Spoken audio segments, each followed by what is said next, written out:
All right, this is the first PowerPoint, section 1.1, Introduction to Graphing. Plotting points, determining whether or not it pairs a solution, finding x and y intercepts, graphing equations, distance between 2 points, and the general equation of a circle. All right, so you should be familiar with going back to high school days, geometry, Cartesian coordinate system, first quadrant. Both the x and the y values are positive. To get to the first quadrant, it's a positive movement on the x-axis and a positive movement on the y-axis. The x value is called the abscissa. The y value is called the ordinate.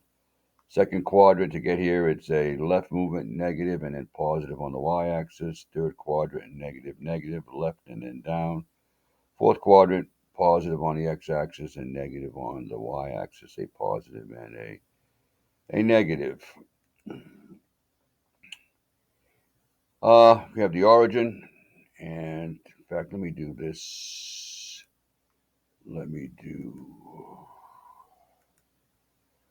There's your x and y axis. There's your origin and rectangular Cartesian coordinate system. The point that is illustrated there is an ordered pair. Ordered because the order in which the x and the y are placed makes a difference. 5, 2 is a different ordered pair than 2, 5. All right, the abscissa is the x value, the ordinate is the y value. To graph or plot a point, the first quadrant tells us to move left or right from the origin. The second quadrant tells us to move up and down. Plot the point. Negative 3, 5. To your left 3, negative 3, and then up 5 on the y-axis. Move 3 units to the left and 5 units up. Plot the point 6, 4. All right, 6 units to the right and 4 units up, first quadrant. Negative 3, 5, 3 units to the left and 5 units down, third quadrant. 0, 7, 0 meaning you don't go left or right, you stay right at the origin and come up uh, 7 spots, 7 units up. 0, 7 on the y-axis. Negative 6, 0 to your left, negative 6, and you stay right there, you don't go up or down. And then we have the same situation, quadrant 1, both x and y are positive, 2. The x value is negative, y value is positive. Quadrant 3, both x and y are negative. Quadrant 4, x value is bigger than 0, positive, and the y value is negative, less than 0. Equations in two variables, like 2x plus 3y, have solutions x and y that satisfy that equation. Ordered pairs that when the first quadrant x is substituted and the second quadrant y is substituted, the result is a true equation. In other words, 2 times whatever you use for x plus 3 times whatever you use for y equals 18. Determine whether the ordered pair is a solution. First pair they give us is negative 5, 7, substituting in negative 5 for x and 7 for y, doing multiplication. Minus 10 plus 21 is 11. 11, however, does not equal 18. Therefore, the solution, negative 5, 7. Sorry, the ordered pair, negative 5, 7, is not a solution. Whereas substituting in 3 and 4 for x in the second, 2 threes are 6, 3 fours are 12, 6 and 12, 18. 18 equals 18. Therefore, yes, the point 3, 4 is a solution to this equation, 2x plus 3y equals 18. Substituting x and y to see if the left side equals the right side. If it does, yes, true. If not, it's a false situation. Here's a video from Khan Academy on doing the exact same thing we did. It won't play out of this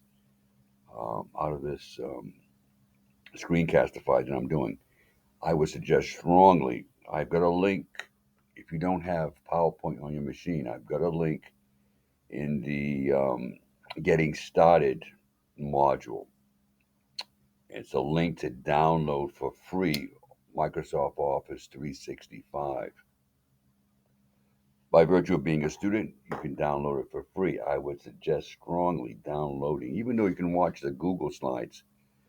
You won't be able to watch the video. So downloading Office 365, you'll be able to actually download the actual PowerPoint and actually watch the videos that are embedded in the PowerPoints. I'll talk more about that on our Zoom meeting. To graph an equation is to make a drawing that represents all of the solutions, the infinite solutions to an equation.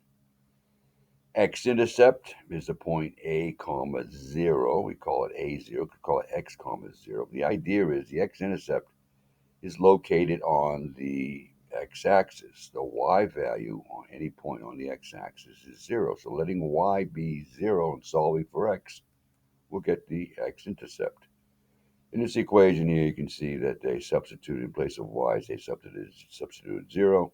Solving this 2x equals 18, x equals 9. Therefore, my x-intercept is the point 9 comma 0. Looking for the y-axis, all right, he calls it 0b.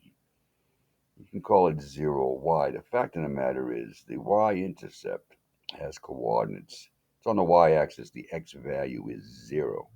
Letting x be 0, solving for y. So in the very same equation, in place of x, they substitute 0. Solving this 3y is 18.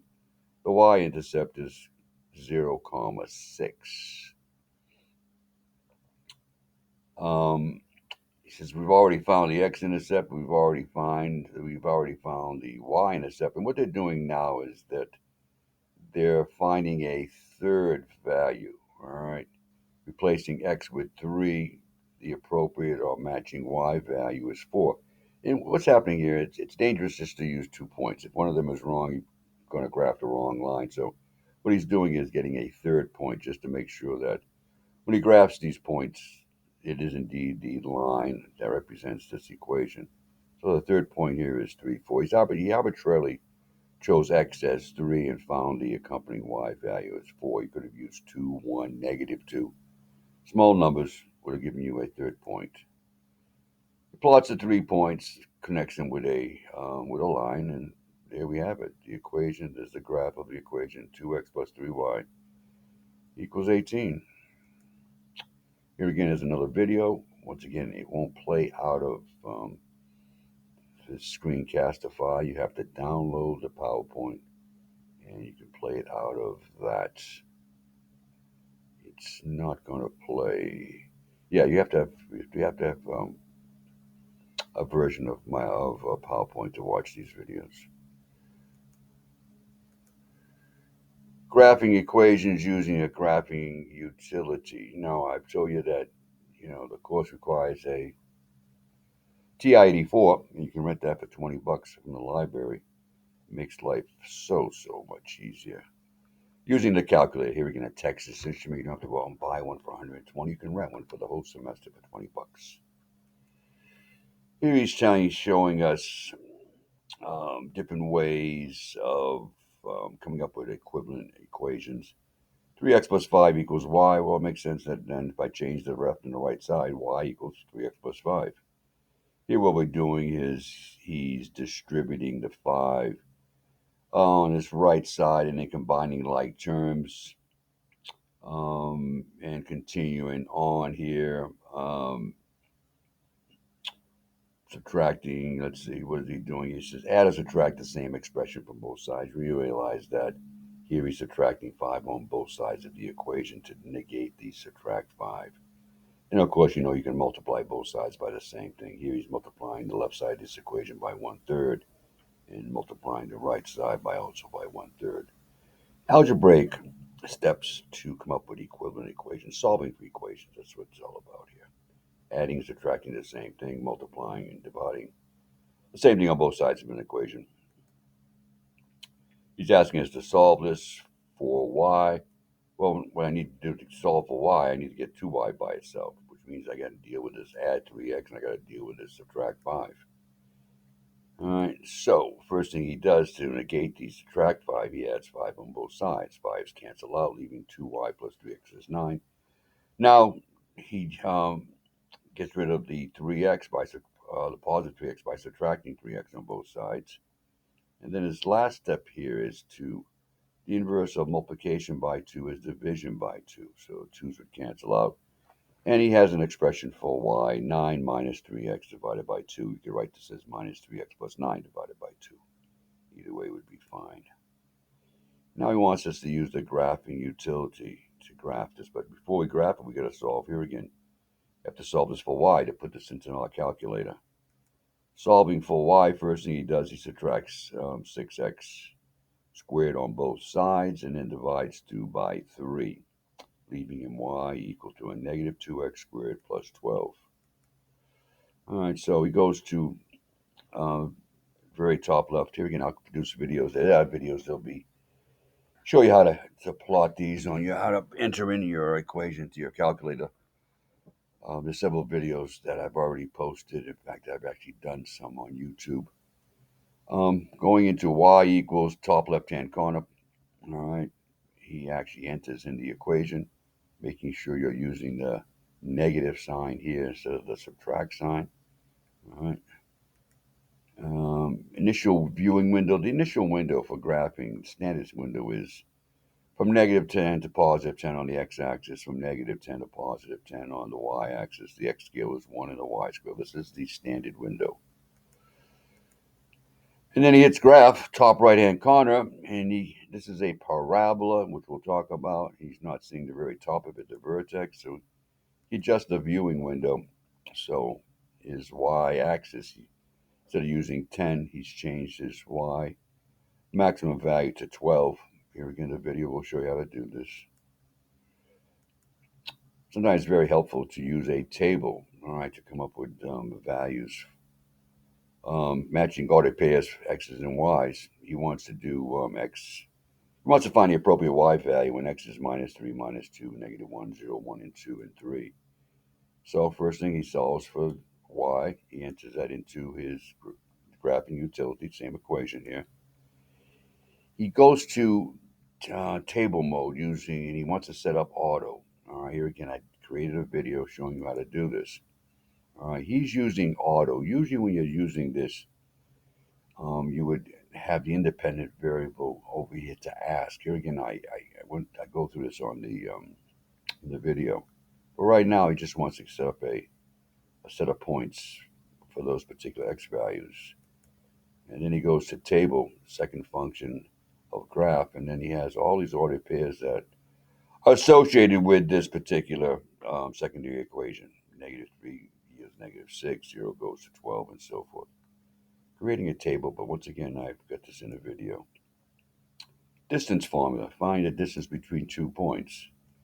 If you've got a horizontal line, all you need to do is take the x value from one point, subtract the x value in another point. Or if you go from this value, P1 to P2, to make sure you have a distance is always positive, what he's doing here is enclosing the difference of the two x values in absolute value symbols.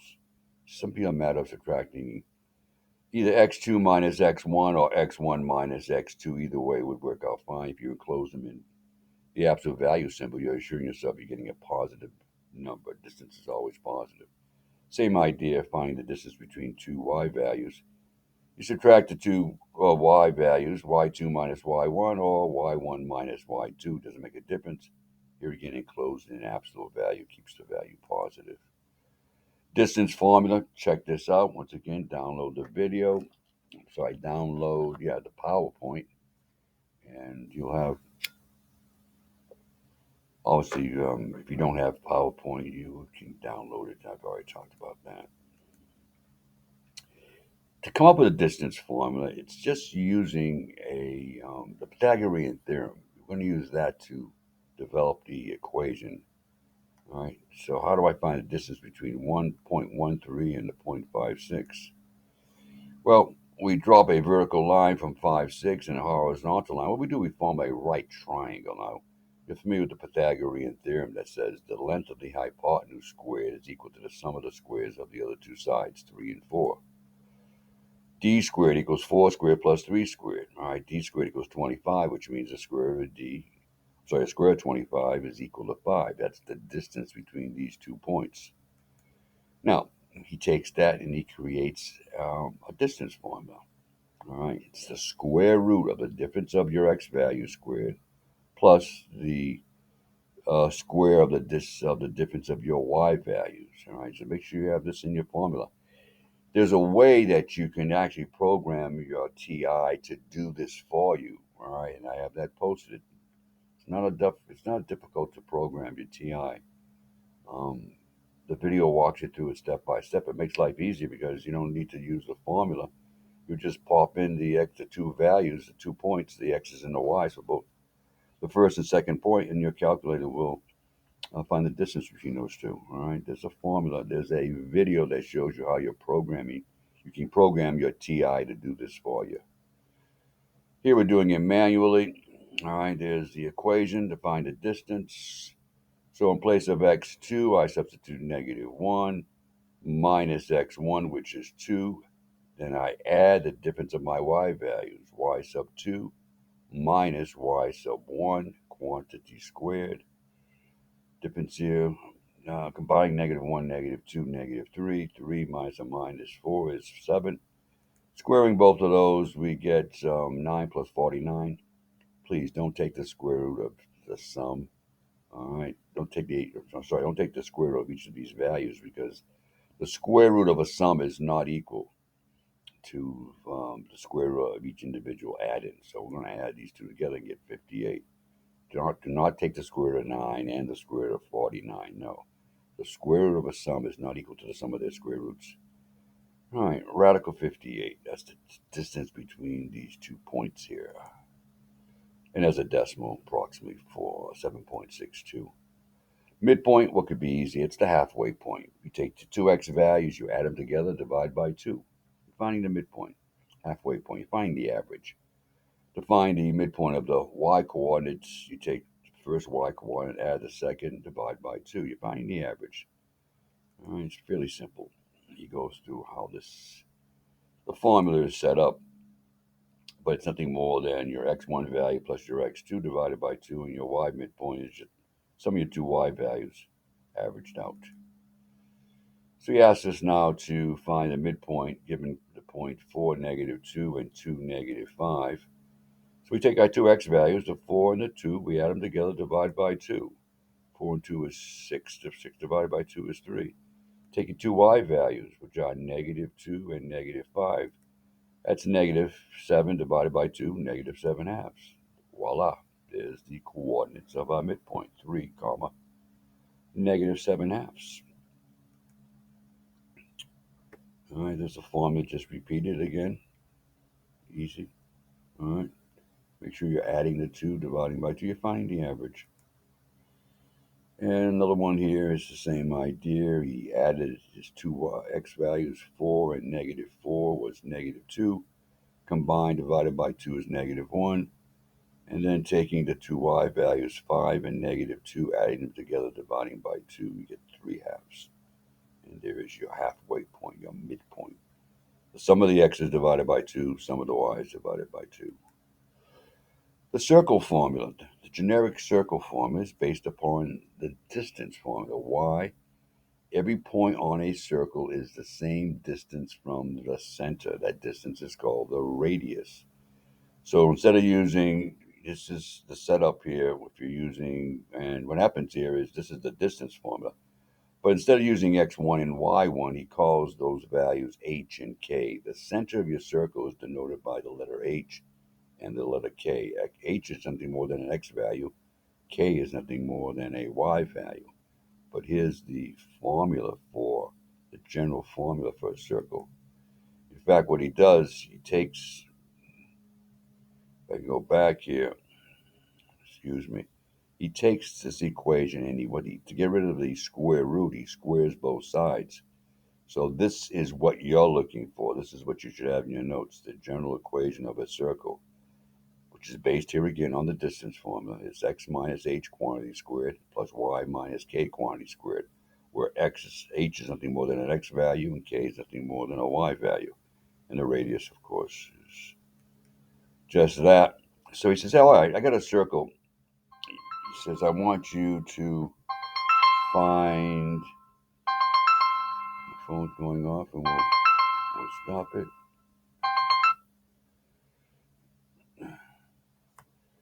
All right, so we've got the circle has a radius of 5. The center is located at 3 minus 7. So substituting in 3 for my h value, substituting in -7 for my k value. X minus 3 quantity squared, a minus times a minus is a positive. giving me y plus 7 quantity squared. And if my radius was 5, r squared would be 5 times 5, or 25. So here is the equation of the circle that has a center at 3, -7 and a radius of 5. Now you can use, well, graphing utilities. He's talking about here the basic window that you see, the screen. All right, there it is. And the generic screen, the standard screen goes from -10 on the x-axis to +10, and +10 to -10 on the y-axis. Talks about setting your minimum and your maximum values. You go to zoom and you press standard window. If you ever change the window, you want to get back to a negative to +10, and on the x and y axis, you set it back to a standard window. And here's how you would do that. You go to window, make sure you change this to whatever you needed to do. But if you wanted to reset it, you go to zoom and just press number 6, and it sets it back to these default settings between negative and +10 on both the x and the y axis. And pretty much that is that. I hope that helps.